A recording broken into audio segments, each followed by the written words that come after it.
Bom dia, galerinha. Tá frio por aí? Aqui tá frio hoje. Tá frio e chovendo, graças a Deus. Vai abafar um pouco essa poeira, né? E isso vai ser ótimo.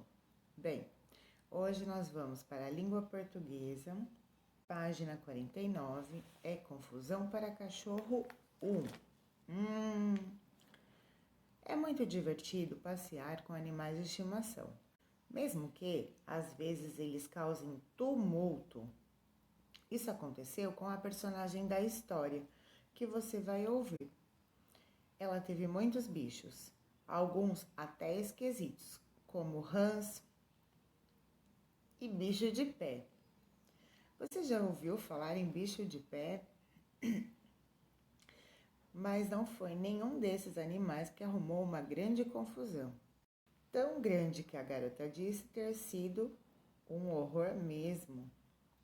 O título da história que você vai ouvir é Sua Avó Meu Bacê.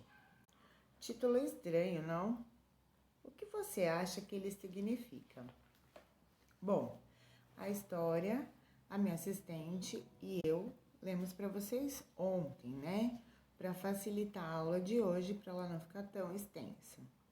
Então, agora, nós vamos pegar a apostila na página 53 e vamos seguir por aí, ok?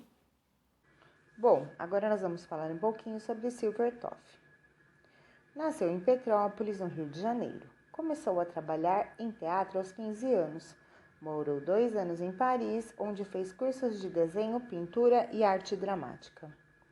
Depois que começou a escrever livro para as crianças, Silvia não parou mais. Suas histórias receberam diversos prêmios importantes.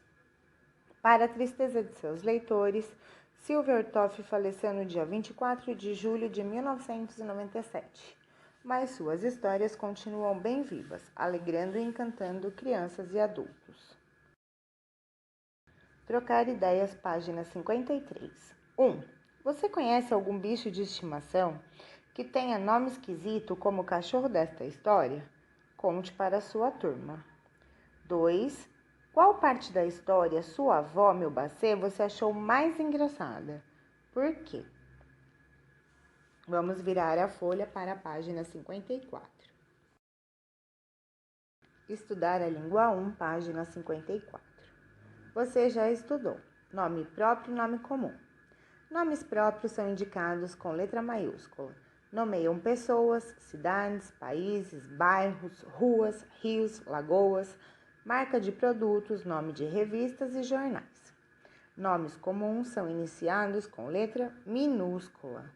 Um nome pode ser próprio em uma frase e comum em outra. Por exemplo, minha prima Rosa está no 3º ano.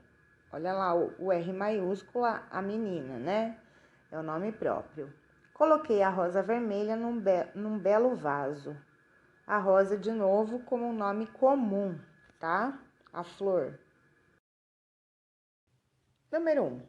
Leia as frases prestando atenção às palavras destacadas. Observe a letra inicial de cada uma delas. A. Quando a menina disse que o nome do cachorro era sua avó, o veterinário prometeu: pois eu vou me queixar, é a sua avó, menina malcriada. B. O senhor Ramos cortou os ramos da videira. E C. A vitória do meu time aconteceu no domingo, em Vitória. Agora vamos para a atividade 2, na página 55. Escreva o significado das palavras destacadas na atividade anterior. Vocês vão colocar seu nome próprio ou seu nome comum.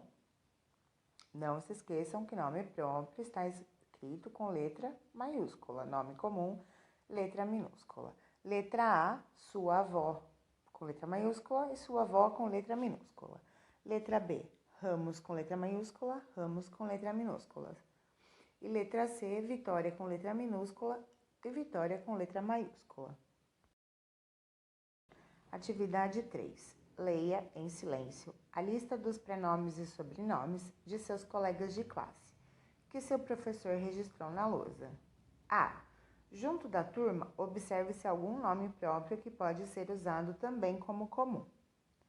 Se houver, crie uma frase com esse nome comum. Se não houver, lembre outro nome desse tipo e escreva a sua frase. Bom, o único que eu percebi que dá para usar é o machado do Nicolas, né? Que é o machado sobrenome e o machado de cortar madeira. Bom, então vocês vão criar uma frase com machado como nome comum, aquele que corta madeira, tá bom? Estudar a língua 2.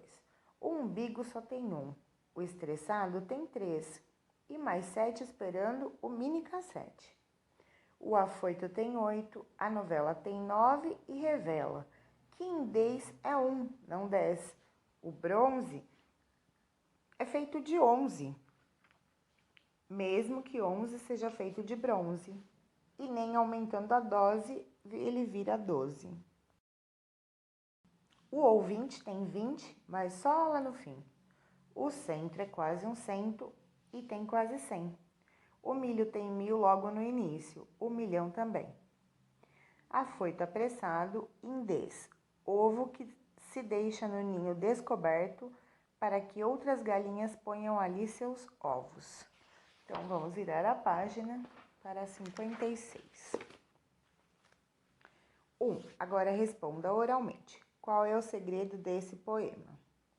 O segredo desse poema é que nas palavras existem os números. Número 2. Grife no poema palavras que tenham outra dentro dela. Grife a palavra encontrada. Depois, pinte a que estiver dentro.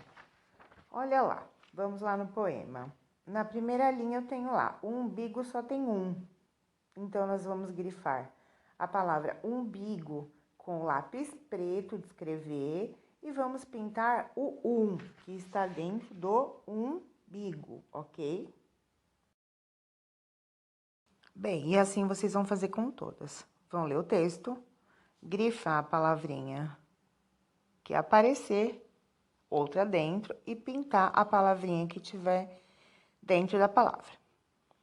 Vamos lá, produzir texto. Como vimos no texto Sua Avó Meu Bacê, animais de estimação podem ser personagens de história bem divertidas.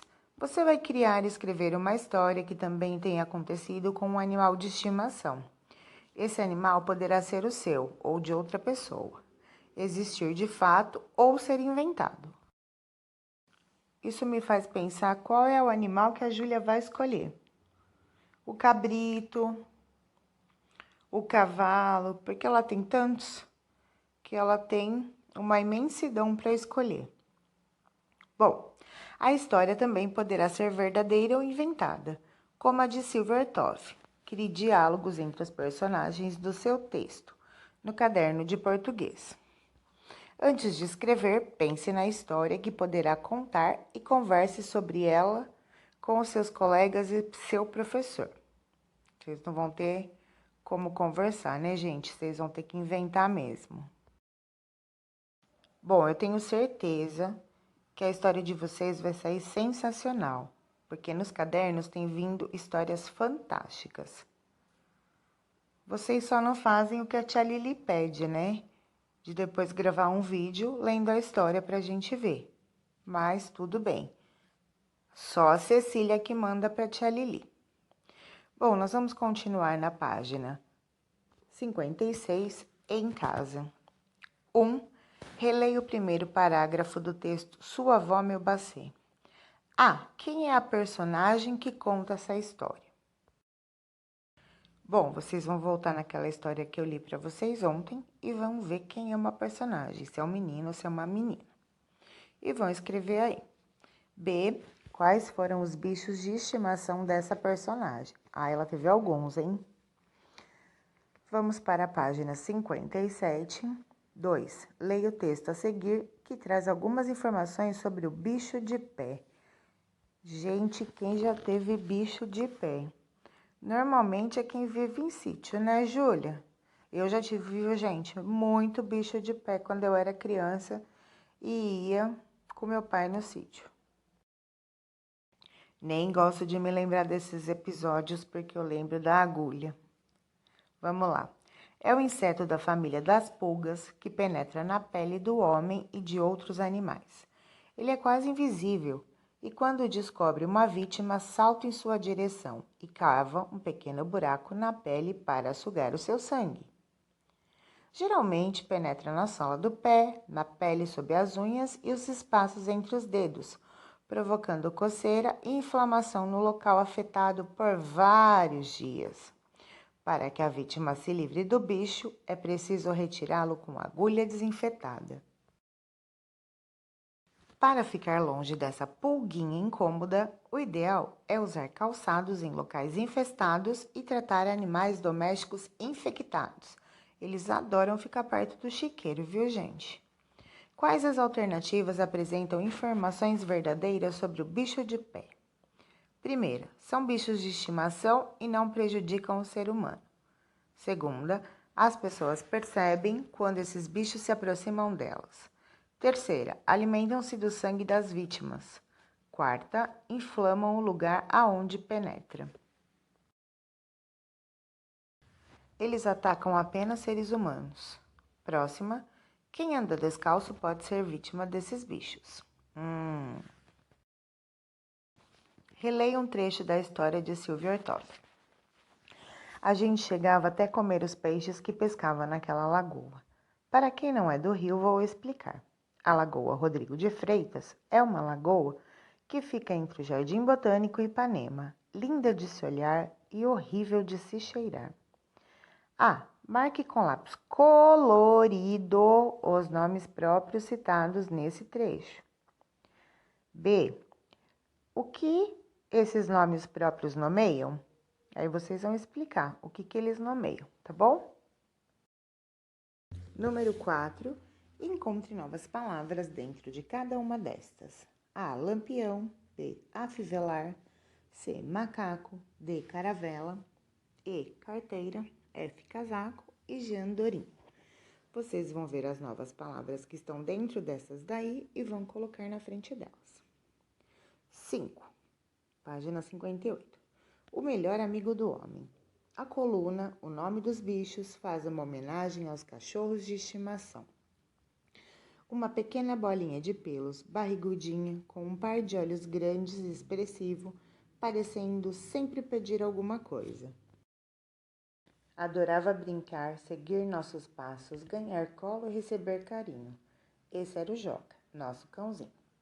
Quem já teve um cachorro em casa sabe, eles trazem algo especial para nossas vidas.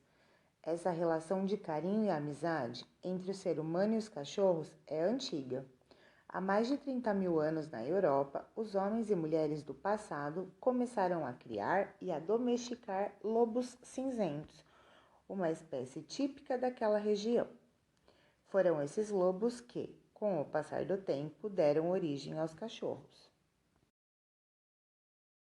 Porém, mesmo que pertençam à mesma espécie, conseguimos encontrar algumas diferenças entre os lobos e cachorros. Então, os especialistas utilizam uma terceira palavra no nome científico desses animais. Assim, os lobos cinzentos ganharam o nome de Canis lupus lupus, enquanto nossos amigos caninos são chamados Canis lupus familiares. Essa terceira palavrinha no nome científico identifica uma subespécie. Assim, podemos dizer que os cães são uma subespécie do lobo. Incrível, não?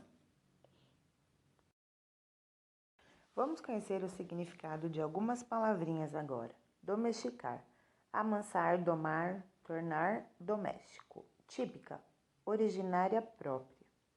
Subespécie, uma espécie que veio de outra. Bom, vamos para a página 59. Além de identificar que os cachorros são uma subespécie, a palavra familiares os define muito bem, pois em latim quer dizer pertence à família. E que tem um cão em casa sabe que eles acabam se tornando mais do que nossos amigos. O nome cachorro parece ter origem em catalos, palavra em latim que era usada para filhotes de cães e até de outros animais.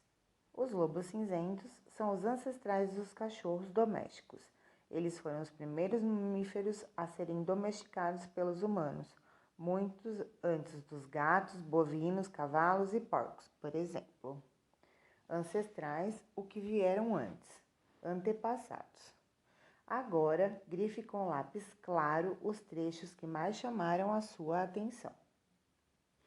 6A. Retire do primeiro trecho 4 informações sobre o Joca. Bom, a letrinha B vocês não vão fazer. Vamos para a página 60, vale a pena ler. Os bichos que tive. Você se lembra do título desse livro? Dele foi retirada a história Sua Avó, Meu Bacê. Leia e dê muitas risadas com as histórias engraçadas que uma garota conta sobre seus bichos de estimação. Que sarcótico. Acontecimentos do dia a dia podem passar desapercebidos por muitas pessoas, mas não para uma autora como Silvia Ortoff. Ela os observa e cria poemas, crônicas e contos interessantes, divertidos e leves. Leia e rovete cada título, pois todos prendem o leitor da primeira à última palavra. Mudanças no galinheiro. Mudam as coisas por inteiro. Será que uma mudança ocorrida no fundo de um quintal não afeta os outros moradores da casa? Leia esse livro e descubra a resposta. Você vai se surpreender. Maria vai com as outras. Conheça a história de uma ovelha que quase caiu na armadilha de fazer as coisas só para agradar os outros, mas o quase a salvou. Que tal saber como foi isso? Eu vi um texto da Maria vai com as outras no caderno da Cecília. Olha aí, Cecília, se você quiser ler para os seus amigos para a aula de amanhã, me manda o vídeo, ok? E hoje nós vamos parando por aqui. Acredito que vocês devem estar cansados, né? A aula foi bem extensa, mas era necessário. Um beijo grande e até amanhã. Se a tia Lili deixar eu participar da aula, né? Tchau, pessoal!